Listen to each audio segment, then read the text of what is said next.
കൊച്ചി വാർത്താ ചാനലിലേക്ക് സ്വാഗതം. കേവലം മണിക്കൂറുകൾ മാത്രം ബാക്കി നിൽക്കുന്ന കേരളത്തിലെ തിരഞ്ഞെടുപ്പിൽ വിജയപ്രതീക്ഷയിൽ മുന്നോട്ടു പോകുകയാണ് ഓരോ മുന്നണി സ്ഥാനാർത്ഥികളും.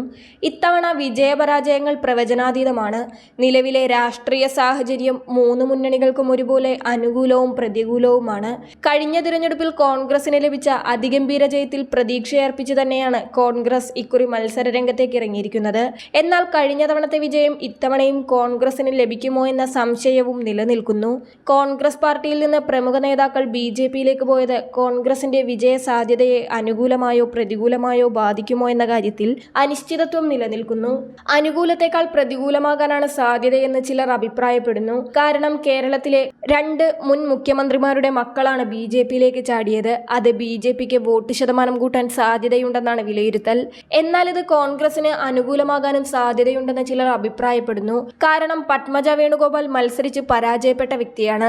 അനിൽ ആന്റണി ഇതുവരെ മത്സരിക്കാത്ത വ്യക്തിയും. അതിനാൽ തന്നെ ഇരുവരും പാർട്ടിയിൽ നിന്ന് ചാടിയതുകൊണ്ട് കോൺഗ്രസിന് പ്രതികൂലമായൊന്നും ഉണ്ടാകില്ലെന്നും, കൂടാതെ കോൺഗ്രസിൽ നിന്ന് ബി.ജെ.പിയിലേക്ക് പോയവർക്ക് ഉന്നത സ്ഥാനമാനങ്ങളും സ്ഥാനാർത്ഥിത്വവും കൊടുത്തതിൽ ബി.ജെ.പിയിൽ തന്നെ ശീതസമരവും മുറുമുറുപ്പുമുണ്ട്. അതിനാൽ ബി.ജെ.പിയുടെ മുഴുവൻ വോട്ടും ബി.ജെ.പിക്ക് തന്നെ ലഭിക്കുമോ എന്ന കാര്യത്തിൽ സംശയവുമുണ്ട്. ബി.ജെ.പിയിൽ നിന്നും കുറച്ചു വോട്ടെങ്കിലും കോൺഗ്രസിന് മറിയാനും ചാൻസ് ഉണ്ട്. അതിനാൽ ഇത്തവണത്തെ തിരഞ്ഞെടുപ്പിൽ UDF സീറ്റുകൾ തൂത്തുവാരുമെന്നാണ് ചില വിലയിരുത്തൽ. കഴിഞ്ഞ തവണത്തെ തിരഞ്ഞെടുപ്പിൽ 1 സീറ്റ് മാത്രം നേടി തൃപ്തിയണയേണ്ടി വന്ന LDF ഇത്തവണ 20 സീറ്റ് എന്ന ലക്ഷ്യത്തോടെയാണ് സ്ഥാനാർത്ഥികളെ ഇറക്കിയിരിക്കുന്നത്.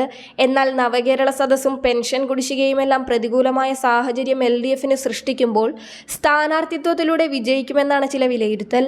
കാരണം ഇക്കുറി LDF രംഗത്തിറക്കിയിരിക്കുന്നത് പ്രമുഖന്മാരെയാണ്. ഇതിൽ ഭൂരിഭാഗം പേരും ഇതുവരെ തിരഞ്ഞെടുപ്പിൽ തോൽക്കാത്തവർ. അത്തരത്തിൽ LDFന്റെ ജയപ്രതീക്ഷയെയും തള്ളിക്കളയാനാകില്ല. എന്നാൽ ബി.ജെ.പിയുടെ പ്രതീക്ഷ അഭിപ്രായ സർവേകളിലാണ്.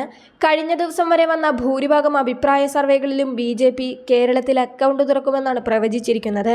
1 മുതൽ 3 സീറ്റ് വരെ നേടുമെന്ന സൂചന ചില അഭിപ്രായ സർവേകൾ നൽകുമ്പോൾ ബി.ജെ.പിയും അമിത പ്രതീക്ഷയിലാണ്. കേരളത്തിലെ തിരഞ്ഞെടുപ്പ് ചൂട് കൊട്ടിക്കലാശത്തിലേക്കടുക്കുമ്പോൾ വിജയം ആർക്കൊപ്പം നിൽക്കുമെന്ന് കണ്ടറിയാം.